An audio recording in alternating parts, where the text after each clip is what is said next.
Au cœur de l'automne, après une semaine où les tempêtes se sont succédées sur la côte atlantique, je suis allée à la rencontre des bénévoles et des accueillis du Café Cosette. Solange, Jean-Marc, André, Isabelle, Josué, Amélie, Jean-Claude, Christophe, Rémi, Mario, Thomas, Michel. le Secours catholique est un acteur majeur de la diaconie. C'est un service d'église.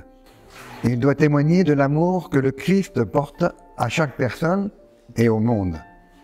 Il a vocation à signifier et à exprimer sa présence et son action au cœur du monde en rejoignant les périphéries et en suscitant également la fraternité. Le Secours catholique doit être prioritairement attentif aux plus pauvres et à la reconnaissance de leur dignité.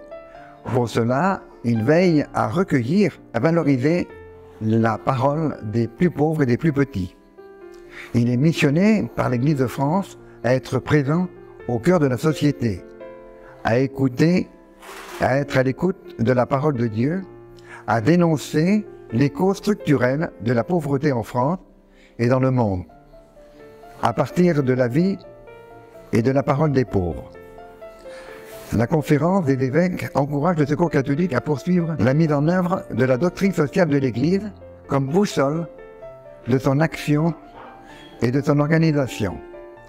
Le Secours catholique doit travailler avec les communautés chrétiennes pour que ces communautés chrétiennes soient toujours plus attentives aux plus pauvres et aux périphéries. Mais le Secours catholique est invité à agir et à travailler avec les paroisses.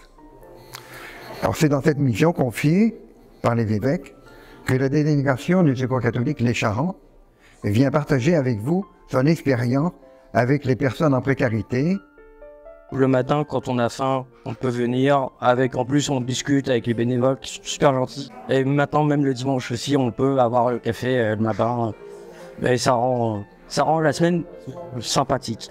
c'est un endroit pour aider les personnes sans abri, pour aider les personnes qui ont besoin d'aide. Et moi, je trouve que c'est un endroit bien pour nous protéger aussi, et puis pour nous aider pour quand on a besoin de manger ou des choses comme ça. Je suis dans la rue depuis 6 mois avec mon fils. Donc s'il n'y a plus de structure comme celle-ci, ben, la plupart des gens qui sont dans la rue ne savent pas où aller.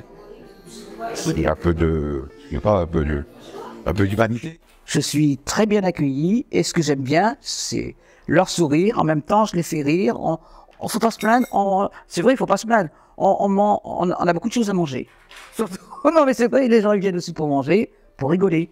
Le matin, je suis content de venir ici, je vois du monde, je parle, je côtoie les gens du moins, et je mange chaud.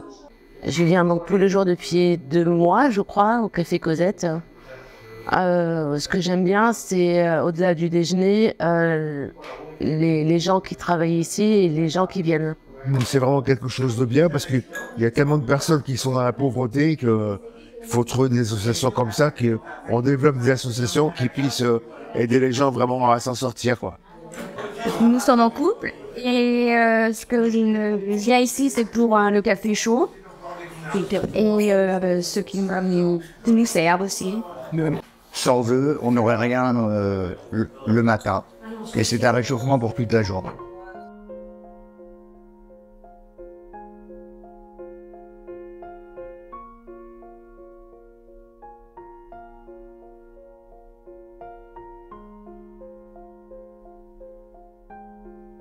Je suis au Café Cosette depuis 1997. Quand j'y suis arrivé, les gens de la rue étaient accueillis en même temps que les familles au premier étage de la rue des Augustins. Et on s'est aperçu très vite que l'alimentation qu'on leur donnait ne convenait pas parce qu'ils n'avaient rien pour réchauffer les boîtes de conserve qu'on donnait. Très vite, on a ouvert au rez-de-chaussée, dans une grande salle qui ne servait que pour les réunions, on a ouvert un accueil spécifique pour les gens de la rue. Et à ce moment-là, on commençait par réchauffer les boîtes de conserve au lieu de leur donner directement, les réchauffer et manger sur place. Et puis petit à petit, il y a une bénévole qui nous a apporté des légumes qu'elle récupérait parce qu'elle était infirmière chez les missionnaires de la Plaine. Et ils avaient un jardin avec beaucoup de légumes, elle nous rapportait des légumes. Donc on a fait de la soupe. Et c'est des SDF qui épluchaient les légumes et on faisait la soupe. On récupérait aussi tous les restes de pain dur qu'on trempait dans du lait, on faisait une sorte de pudding qui est mangé sur place. Tout ça, c'était le début du Café Cosette.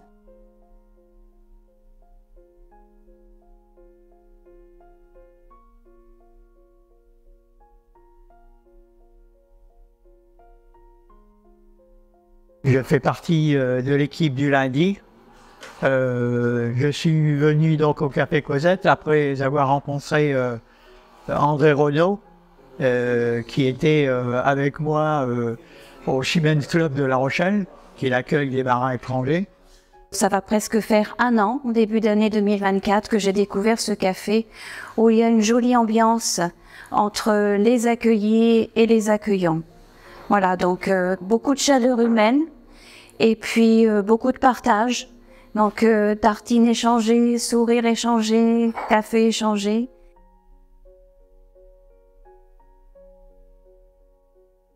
Je vais vous lire le témoignage d'un bénévole du Café Cosette qui n'a pas pu venir aujourd'hui, mais qui nous a écrit un petit texte et que j'aime bien. J'ai rencontré un homme qui faisait la manche à la sortie de l'église et de dimanche en dimanche, nous avons sympathisé. Et c'est lui qui m'a parlé du Café Cosette. J'ai ressenti l'appel du Seigneur pour une nouvelle mission. Bénévole au Café Cosette, c'est accueillir des hommes et des femmes qui vivent dans la rue, c'est leur servir un café et des tartines de beurre et de confiture, souvent le seul repas de la journée. Mais le plus important, c'est d'aller vers eux pour les écouter. Ne pas poser des questions sur leur passé, mais les laisser parler. Ils ont besoin de reconnaissance. Accomplir cette mission donne beaucoup de joie. Voilà, je pense que la mission du Café Cosette est très bien résumée dans ce témoignage, donc j'en rajouterai pas beaucoup. Mais il y a le café, effectivement, donner à manger, et la Cosette, c'est-à-dire accueillir les personnes, discuter avec eux, qu'ils trouvent un peu de chaleur humaine et de relation. Voilà, c'est ça l'important. 2022, on avait 4529 personnes qui sont venues, donc 12% de femmes. Hein. Fin septembre 2023, on était quand même à 8591 personnes.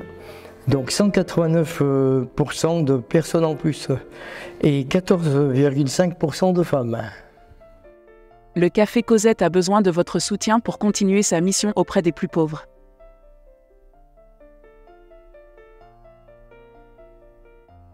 Vous pouvez devenir vous aussi bénévole ou participer, à la hauteur de vos moyens, à la campagne du Secours catholique ce dimanche 19 novembre.